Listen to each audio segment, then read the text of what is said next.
What if? What if you had a friend who died without knowing Jesus as their personal savior? What if he or she went to hell? What if one day you received a letter in the mail from beyond? A letter from hell. A letter from your friend in the flames of eternal torment. The following is a dramatic presentation. It was written by a fictitious high school student named Josh to a friend named Zach. Although Zach had every opportunity to tell Josh about Jesus, he didn't.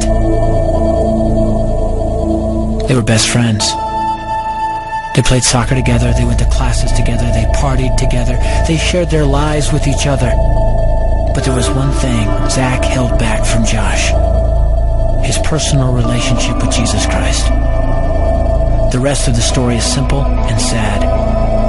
A few too many beers, a tragic drive home, a crash, a death, a funeral, a letter. Here is that letter in its entirety. A letter from hell.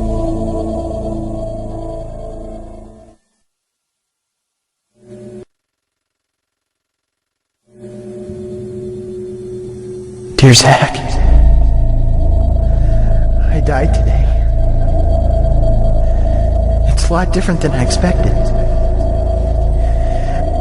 You see, I always thought dying would bring me into a world that's foggy and hazy.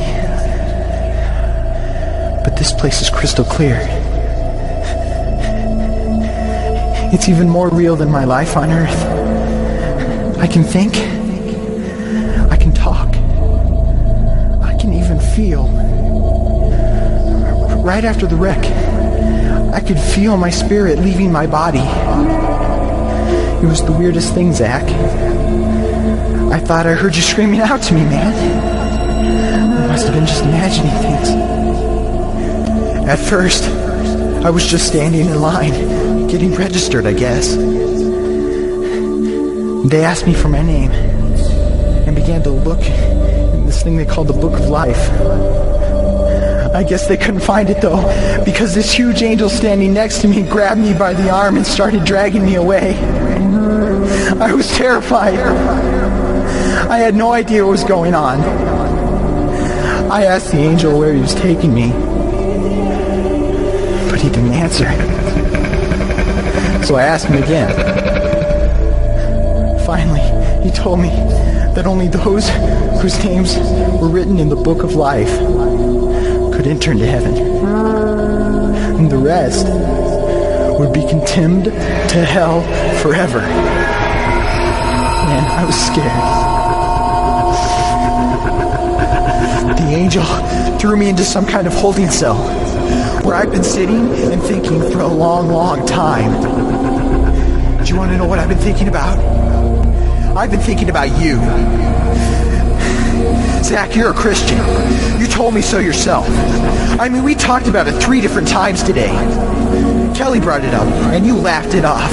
Coach Adams brought it up, and you changed the subject. I mean, it came up right before the wreck. Well, the question I can't get out of my mind is this, Zach. Why haven't you ever told me about how to become a Christian? I mean, you say you're my friend, but if you really were, you would have told me about this Jesus and told me how to escape this terrible place that I'm headed for. I can feel my heart pounding in my chest. The angels who have been chosen to cast me into hell are coming down the hallway. I can hear their footsteps. I've heard of this hell, Zach. They call it the lake of fire.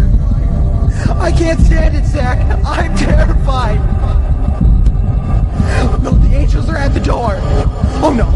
No! They're coming in and they're pointing at me. They're grabbing me and carrying me out of the room. I can already smell the burning sulfur and brimstone. I can see the edge of the cliff where hell burns. This is it. I am without hope. We're coming closer. Closer. Closer. My heart is bursting with fear.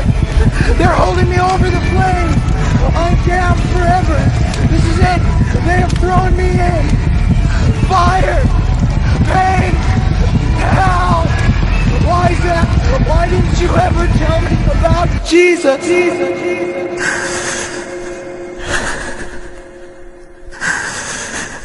Signed, your friend, Josh. Your friend, Josh. P.S. Welcome. Wish you were here. Wish you were here. Wish you were here. Wish you were here. Wish you were here. Wish you were here. Wish you were here.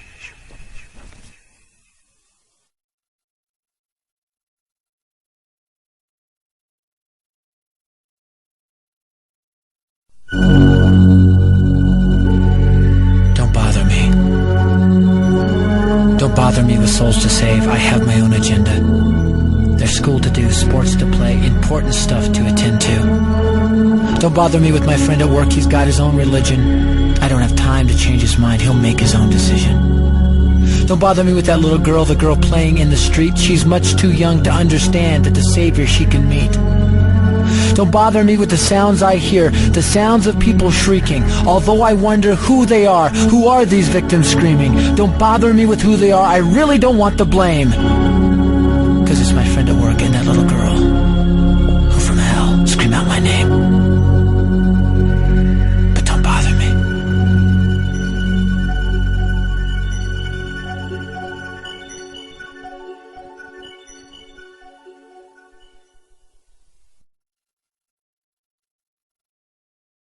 Even in this life, the pain of fire is the greatest of all pains. But the difference between our fire and that of hell is such that, according to St. Vincent Ferrer, our fire is cold. Our fire is created for our use, but the fire of hell is created by God expressly to torment. So that unhappy wretch will be surrounded by fire like wood in a furnace. He will find an abyss of fire below, an abyss above, an abyss on every side. If he touches, sees, breathes, he breathes only fire. He will be in fire like a fish in water. This fire will not only surround the damned, but it will enter into his bowels to torment him. His body will become all fire, so that the bowels within him will burn. His heart will burn in his bosom, his brains in his head, his blood in his veins, even the marrow in his bones. Each reprobate will in himself become a furnace of fire. Some cannot bear to walk on a road burned up by the sun, nor can they endure a spark that flies from a candle. And yet they fear not that fire which devours. The fire of hell devours the damned. It devours without ever destroying them. In hell there is no hope, neither true nor false. The unhappy wretch will always have written before his